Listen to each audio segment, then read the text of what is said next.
Semana passada foi uma semana super impactante, porque aconteceu a Expert 2021, que é o maior festival de investimentos do mundo, que na verdade é muito mais do que investimentos, né? Sobre empreendedorismo, liderança, tecnologia, ESG. Assim, muita coisa aconteceu.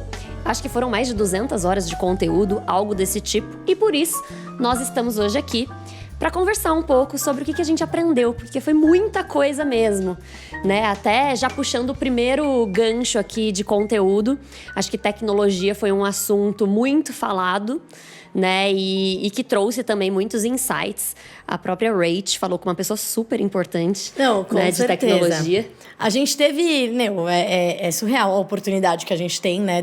Eu acho que depois que acaba, que a gente faz essas participações, a gente fala, nossa, gente, olha com quem que eu tava falando agora. O fulano me retweetou. Aí você fica muito se sentindo importante, né? E uma dessas pessoas que eu falei, inclusive foi um dos primeiros painéis que eu participei, foi com o professor Scott Galloway, que é um professor de NYU.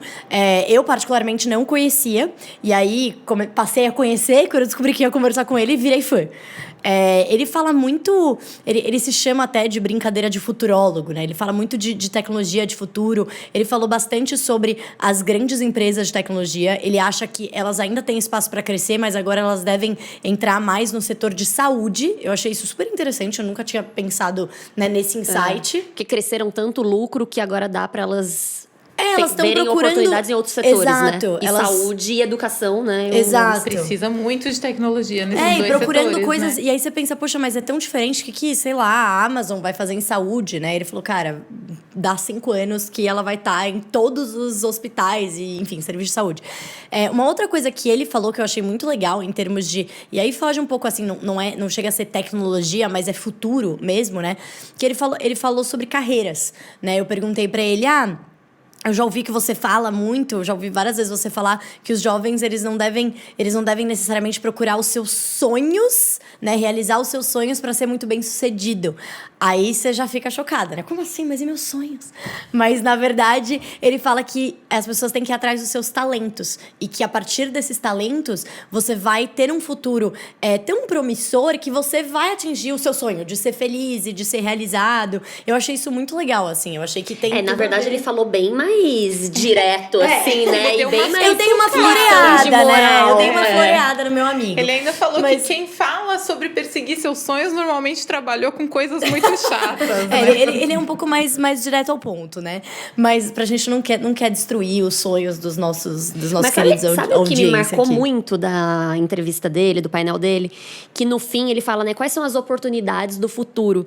E eu achei tão surpreendente, que eu acho que não era o que eu esperava, né? Eu achei que ele ia falar, quais são as oportunidades? O setor tal, o outro setor tal, essa tecnologia. Mas ele falou que as oportunidades estão nas relações. Na relação que você tem com seus amigos, na relação que você tem com a sua família. Né? O que você precisa fazer para voltar a estreitar as relações, né? Depois da pandemia. Ele falou muito disso em educação, né? Eu lembro que ele comentou, ele falou, poxa, as universidades, elas têm que usar, esse novo modelo até de educação que está surgindo para expandir, porque ele falou muito que as universidades nos Estados Unidos estão virando muito elitistas, né? Que é muito difícil, hoje é praticamente impossível você entrar numa Ivy League, né? Numa grande universidade lá nos Estados Unidos, e ele falou, não acho isso bom. Eu acho que essa relação entre as pessoas, né, de diferentes classes e tal, é isso que traz, né, inovações tecnológicas de produtividade, fazem a economia, né, andar. Então, ele é realmente uma pessoa bem fora da caixa. E sem contar o outro lado também, né? Que não só ele, mas várias outras pessoas falaram sobre regulamentação, né? Sobre regular mais as empresas de tecnologia. É verdade. Você esteve em alguns painéis que diferentes pessoas falaram isso, né? A Hillary Clinton falou isso. A Randy Zuckerberg falou disso também, que é a irmã do Mark Zuckerberg e CEO da Zuckerberg Media, muitas vezes falando esse sobrenome é muito difícil, mas ela falou muito sobre isso, que as empresas têm uma responsabilidade muito grande, mas que todo mundo também produz conteúdo, né? Então, quando a gente publica alguma coisa nas nossas redes sociais, às vezes a gente pensa, só 50 pessoas estão lendo isso. Putz, mas o que essas 50 pessoas vão fazer com essa informação, né? Como essa informação vai chegar nelas e elas vão fazer o bem com isso? Essa informação está precisa? Você tem certeza do que você está falando? Então, a responsabilidade, claro, é mais das empresas de tecnologia, mas também é muito nossa, né? É um impacto muito sério, né? em todas as pessoas. E o que mais? Você também participou de um painel cheio de CEOs. Ah, sim! Que também você deve ter CEO da saído XP, com aquela... CEO da Microsoft, da B3, muito falando de tecnologia nos investimentos, né?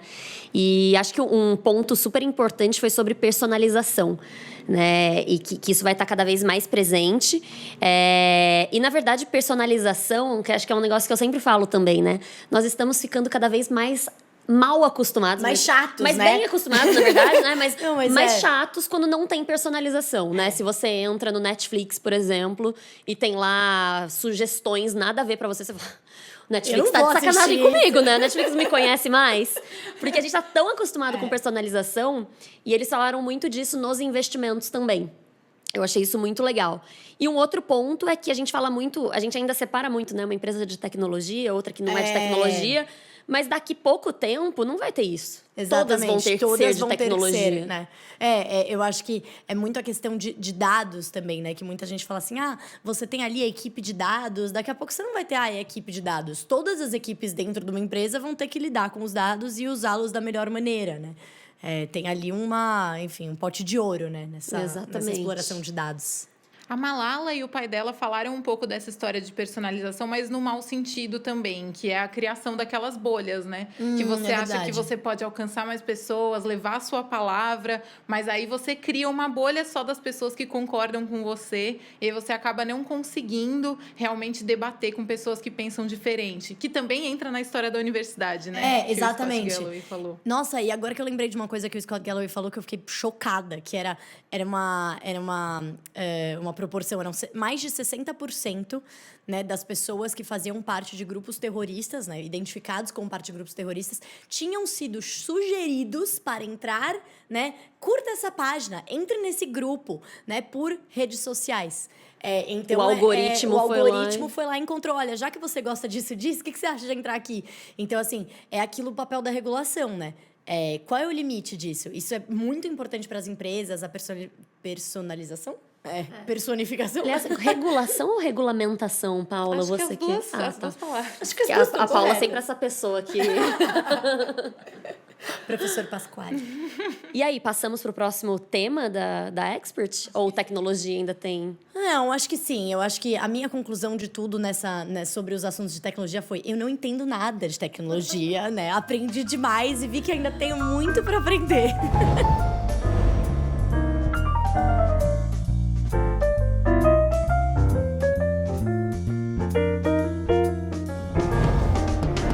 Bem, amigos do YouTube da Rico, estamos de volta aqui com o nosso bate-papo sobre esse evento maravilhoso que a gente fez parte, né, gente? O evento foi tão maravilhoso que, enquanto a gente tava lá nervoso, trocando de roupa, eu esqueci o cinto. Eu praticamente teve um dia que eu esqueci tudo. Esqueci o cinto, esqueci o brinco. Se a Betty não tivesse aparecido lá, eu ia estar com metade do look. E aí, enfim, quando a gente tava fazendo isso, tinham pessoas super importantes, né, falando lá. Teve um monte, enfim, presidente da Câmara, presidente do Senado, ministro da Economia, deputado, enfim, tinha um monte de gente lá que... Enquanto a gente estava fazendo tudo isso, de repente a gente voltou, o mercado tinha mexido totalmente. Inclusive melhorado, né? Exato. Mexido para o melhor. A gente viu desinclinação da curva de juros, o real valorizando, a bolsa subindo. E é muito engraçado que você fala, cara, não é possível. Será que é por isso? Mas é. Aí você vai ver nos jornais e, de fato, é isso que eles estão citando, né? Exato. Em evento. Exato. Aí aquela sensação de que você tá ali naquele... Fazendo parte do movimento. Fazendo parte do que tá acontecendo no mercado. E, poxa, nessa sensação toda, né, a gente teve várias conversas com gestores também, né? Eu não tive a oportunidade de participar em conversas com gestores, mas eu ouvi só uma várias. Observação, né? Toda essa melhora, acho que vale falar o porquê, né? Acho que foram as mensagens positivas quanto à situação fiscal, reformas, enfim. Eu acho que a gente entrou, assim, no momento que estava começando, né, a semana ali do evento, a gente tava com perspectivas negativas, né, permeando o cenário. E muita incerteza fiscal, principalmente a questão dos precatórios, se ia caber no orçamento, não ia caber no orçamento. Então, cada palavra que cada uma daquelas pessoas estava lá falando importava. Então, eu lembro que no momento que mexeu bastante o mercado foi quando teve uma palestra com... essa eu não participei, foi muito engraçado. Eu tava saindo de casa, eu tava, me trocando, eu tava no banheiro, assim, com o fonezinho, ouvindo, o som tava lá longe. O ministro Luiz Fux, né, ele é presidente presidente do STF, e ele falou sobre uma potencial saída para a questão dos precatórios. Ele falou, olha, dá pra gente fazer uma decisão via Conselho Nacional de Justiça e tudo mais. E aí, quando ele falou aquilo, a Débora, que estava entrevistando, falou assim, não, peraí, volta, ministro. O que você falou? Porque isso é importante. Aí, cara, naquele momento a gente já começou a ver o mercado reagir. E aí, depois, naquele mesmo dia, o Bruno Funchal foi e falou, aquela solução ali aventada pelo Fux parece fazer sentido. Então, assim, tá todo mundo de olho no que estava acontecendo. Tanto que a curva de juros, né, os juros pagos pelos títulos brasileiros, estava fazendo assim, e aí você vê claramente no dia que ele falou isso, ela caindo de novo. Ou seja, as pessoas dispostas a emprestar para o Brasil com menos juros. Foi muito interessante mesmo. E a Débora ter falado foi meio, mercado. Exato. Atenção. Atenção, galera, foco no que ele falou. Não, mas acho que o mais interessante também, que apesar disso tudo, né, acho que ouvir também o que os maiores gestores, não só do Brasil, como lá de fora, enxergam tudo isso, foi muito interessante, né? O próprio gestor do Verde falou, né, que, enfim, tem toda essa questão, né, de preocupação, macro, né? incerteza, mas que ele acha que a Bolsa já precifica um cenário muito ruim.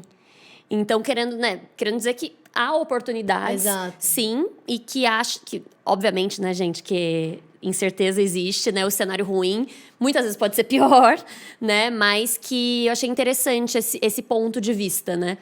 Porque ele até comentou, ele falou, olha, eu vejo todo esse risco, eu já via todo esse risco há muito tempo, mas eu acho que tá tendo certo exagero. Isso eu achei super interessante de ouvir de um dos maiores gestores do Brasil, né. E eu acho que uma outra palavra, né, nisso tudo foi claro, ele falou, olha, né, tem bastante oportunidade no Brasil e tudo mais, mas a gente também ouviu, né, vários gestores também internacionais que falaram da importância da diversificação, né? Porque, afinal de contas, Nossa, a gente acho que diversificação foi a palavra, Foi a né? palavra. O Howard Marks falou, né, que coisas horríveis acontecem quando você diz eu sei tal coisa, mas quando você fala eu acho tal coisa, as coisas horríveis não necessariamente vão acontecer. Então você precisa... Eu adoro gostei essas dessa. frases do Howard Marks. Adorei. E é isso, né? Você não pode ir com muita sede ao pote, né? Eu tenho certeza que eu preciso investir nisso aqui. Não, se você acha, você investe em outras coisas, porque vai que... Sempre tem o vai que, né? Sempre tem os cenários, né? Sempre é importante pensar em mais de um cenário, não achar que um só vai se materializar. E por isso que é importante a diversificação, né? E quando a gente fala em diversificação, investir fora faz todo sentido, né? E outro ponto muito legal, que vários gestores falaram como a Bolsa Americana continua muito atrativa, mesmo nos níveis recordes. Né? Então, enfim, pelo crescimento das empresas, pela disrupção tecnológica, a gente já falou bastante de tecnologia, mas tudo isso que está acontecendo que é muito disruptivo nas empresas, né? E com esse potencial de crescimento ainda maior e até deixando um pouco mais técnico, mas não é para ser chato. Falando de múltiplo, a gente olha muito múltiplo, né, de preço sobre lucro da bolsa, que é uma métrica comparativa, né, como se fosse o preço do metro quadrado quando a gente olha um imóvel. Mas o preço sobre lucro, a gente está falando que está 22 vezes na bolsa americana, que é bem alto, e no Brasil 8,5. Só que um ponto importante, né, também foi muito mencionado, é que não dá para comparar assim diretamente, porque o nível de juros é muito diferente, né, aqui e nos Estados Unidos. Inclusive, os juros baixos nos Estados Unidos fazem com que a bolsa continue, sim, atrativa. Que é tudo, né, uma questão de custo de oportunidade, né? Então, assim, se você tem também os juros super baixos, aqui no Brasil a gente também viu uma relação muito direta, né? Quando os juros começaram a baixar, a Selic começou a baixar, a gente começou a bolsa também começou a ver a bolsa subir também, né? Então, acho que a gente não pode esquecer que isso que aconteceu no Brasil é verdade também fora do Brasil. E esse assunto de juros baixos deu pano pra manga. Principalmente quando fala de visão de inflação, né, Rach? Exato. Você que tava lá com o Bernanke. Gente, eu tava lá que, segundo o Ferreira, ele falou que só faltava colocar um ringue ali no meio. Eu falei, não, mas eles são foi amigos. demais o painel. Não, tava muito engraçado, porque, de novo, aquela sensação de você estar conversando com pessoas, né, muito importantes. Então, eles se conheciam, o painel era o Ben Bernanke, né, ex-presidente do Fed, que foi presidente do Fed durante a crise... Não, assim, somente durante a crise de 2008. E o Mohamed El-Erian, que é um dos maiores economistas que tem hoje na atualidade, que já foi, enfim, já foi da Pinco. Ele fez um trade de muito sucesso no Brasil, que fez ele ficar mais famoso. No Brasil, na época da eleição do Lula. Ele veio aqui conhecer o Lula, né? Segundo ele, a história que ele conta. Todo mundo achava que o Brasil ia quebrar. Exato. Ele veio aqui, fez uma conversa. Fez uma conversa e falou, né?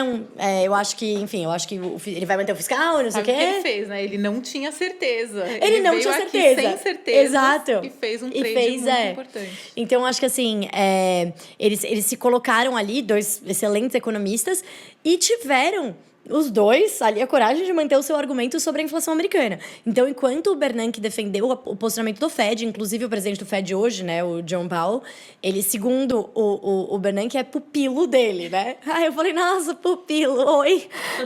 Pupilo é presidente do Fed. Aí ele concordou, falou, olha, que a visão dele também é que as forças que estão na inflação hoje são temporárias, majoritariamente temporárias, e muito por conta tanto de desequilíbrios da cadeia de produção que tem por causa da pandemia, muita coisa ficou fechada, etc. Muita gente resolveu mudar de casa do nada, bombou o setor de construção, carro, né? Coisas que vão passar. E que, no fundo, estruturalmente, as forças são mais deflacionárias do que inflacionárias. Por exemplo, a própria tecnologia. Então, ele falou, tecnologia é muito deflacionário, né? E você pega Uber, Airbnb, enfim, qualquer empresa, assim, que traz mais competição. Isso é deflacionário, né? Enfim, aí ele trouxe essa questão e o El-Erian falou assim, olha, eu discordo e eu espero estar errado. Porque ele não vê como transitório, e ele acha que o Fed está demorando muito para subir os juros. Então, vai muito, né, em linha com o que você estava falando dos múltiplos da própria Bolsa Americana. Então, eu acho que é um debate que vai continuar, mas foi muito legal ver duas visões bem diferentes. E eu acho que, né, se esses dois economistas incríveis não concordam, né, quem somos nós para ter certeza de alguma coisa e botar todos os ovos na mesma cesta, né? Perfeito. Acho que essa é uma ótima deixa para mudar de...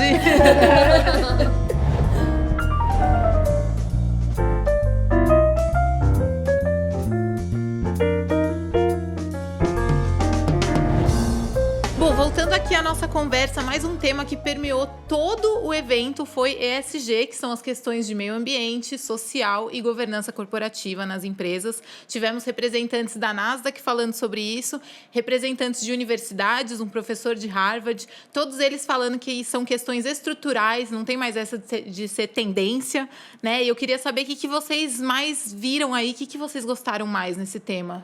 Nossa, acho que assim, é um tema super amplo, né? Mas acho que um ponto que me chamou muita atenção é toda essa relação que a gente vive e que a gente vai viver no pós-pandemia, né? Então, desde como as empresas devem tratar os seus colaboradores, sim, a diversidade, a meio ambiente. É verdade. Né? O próprio Chris Gardner, meu Migler, que foi muito legal. Foi ele falou, né? Que ele fez uma pergunta, assim, provocativa, que eu achei muito boa, né? Que as pessoas têm que se perguntar por que elas estão prestando atenção nisso agora. Né? E não só ir na onda, né? Porque estão falando Sim. disso, vou falar disso. Tem que realmente entender o porquê que você quer fazer isso. E uma outra pergunta que ele faz muito, né? Que ele sempre menciona é quem eu quero ser no futuro? Que impacto eu quero fazer ou que impacto positivo eu quero deixar para a humanidade, né? Então, enfim, eu achei super... demais. Legal ouvi-lo. Eu acho que... E além do Chris Gardner, você tava eu tinha pensado nisso quando a Paula falou. Mas teve o Adam Grant, que também falou sobre produtividade, né? Que eu achei isso demais também. Falando sobre, né, como... Só um PS, que eu acho que eu fiquei mais nervosa com Adam Grant do que com a Hillary Clinton. Que eu sou muito fã. Sabe quando você olha a pessoa, você fica... Exato! Eu sou fã! Tipo, eu e o não Ben consegue Bernanke. falar. You can call me Ben. Eu, tipo, quê? Oi? Não, obrigada, Mr. Bernanke. Sensacional. Tipo, não, eu não vou te chamar de Ben. Mas o Adam Grant falou disso, né, Bê? De como a gente não deve normalizar isso de trabalhar demais e que isso afeta a produtividade, né? E às vezes a gente fica justamente com esse sentimento, né? De tô em casa, tô fazendo um monte de coisa, principalmente, né, quem tem a oportunidade de trabalhar de casa, mas tô fazendo um monte de coisa, não sei o quê, mas aí a sua vida pessoal mistura com o trabalho. E quando você vê, você tem aquela, tipo, a fadiga mental, né? Assim, você não consegue produzir o que você produziria. E nesse sentido, outro ponto muito legal que o Adam Grant falou, que as próprias empresas têm que incentivar esse tempo livre. Total. Né? Porque é difícil você sozinho falar, não, então... Tempo Tô livre de boa, agora. dá licença. Sim, eu também participei de um painel com a Mônica Costa, que ela tem uma empresa sobre finanças para mulheres negras. Então, ela ensina sobre finanças especificamente para mulheres negras. E aí ela fala que ela recebe muito essa pergunta, né? Ah, por que mulheres negras? Bom, quando você vai conversar com uma pessoa que está na base da pirâmide, né? Que trabalha muito, ganha muito pouco, e você fala, é só você juntar 20% do seu dinheiro todos os meses para investir. Você já afastou, né? Você já afastou. Conversando com elas, né? Não, Então, verdade. tem aquela história de diversidade é convidar as pessoas para festa, né? Inclusão é chamar elas para dançar. Nossa, então, que legal, isso também gostei. entra muito nesse aspecto. E foi uma discussão que eu achei super interessante de ter entrado num painel desse tamanho, né? Num evento tão grande quanto E esse assunto especificamente a gente adora, né? Inclusive, quando a Hillary falou... a gente falou sobre muitos temas, né? Foi sobre meio ambiente, política, economia... Geopolítica e diversidade. E essa... e essa desigualdade de gênero, né? Até perguntei para ela, você acha que a gente está evoluindo, que quando a gente pensa, né, historicamente, ou você acha que a gente regrediu nesse momento de pandemia? E ela falou justamente que acha que a gente regrediu, né? Porque o impacto foi muito pesado para as mulheres. Sim. E que agora a gente tem que fazer de tudo para puxar elas mais rápido. Não foi o Chris Gardner, que também foi uma que eu ouvi depois. Eu não me lembro quem foi que falou assim, e a gente tem que se preocupar com os outros e tal. Que tipo de marido a gente vai ser, que tipo de pai. E ele falou, e eu falei de propósito no masculino, porque a gente tem que ajudar as mulheres. Porque as mulheres, todo o fardo dessa pandemia, não todo, mas enfim, acho grande foi o Adam parte Grant, né? Foi alguém que eu ouvi depois. Que ele falou, toda a parte do fardo, né, dessa pandemia, boa parte está nas mulheres. Né, que recaiu sobre as mulheres. Eu achei isso super interessante. E uma outra coisa que eu achei legal ver foi que o público, né, do evento feminino aumentou muito. Foi quase 50%.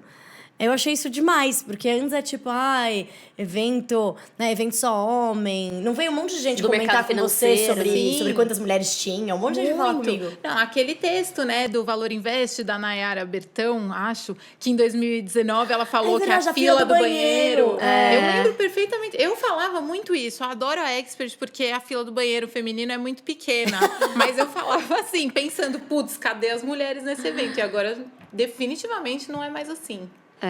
Acho que a gente ainda tem bastante pra caminhar, mas realmente é muito legal. E acho que é uma outra coisa que a Hillary falou, né? Hillary. Agora não é a Secretary Hillary Rodham Clinton. É a Hillary e o Ben.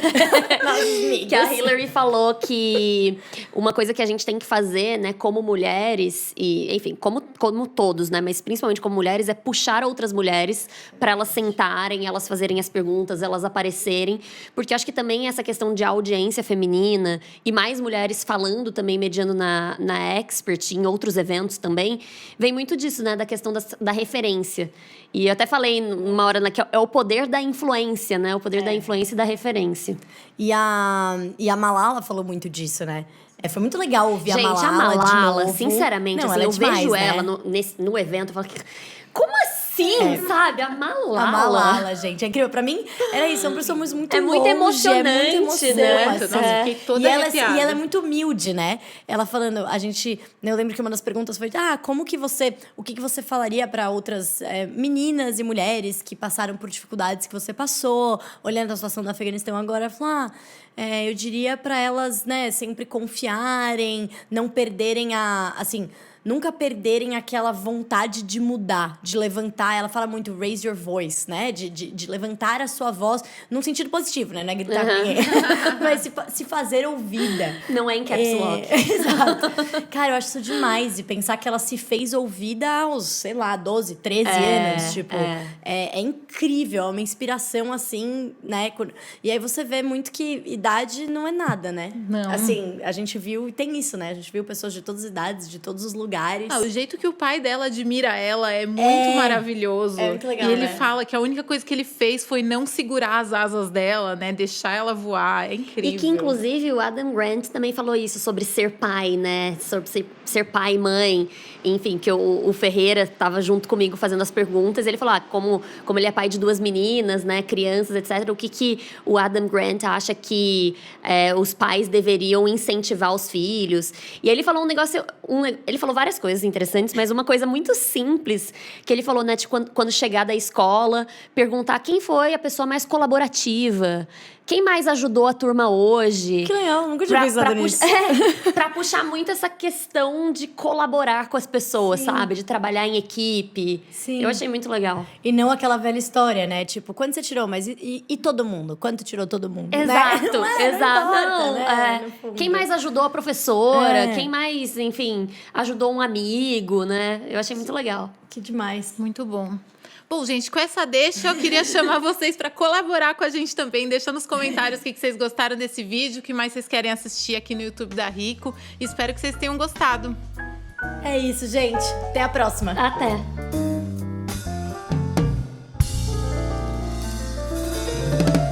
A gente vai continuar conversando, né?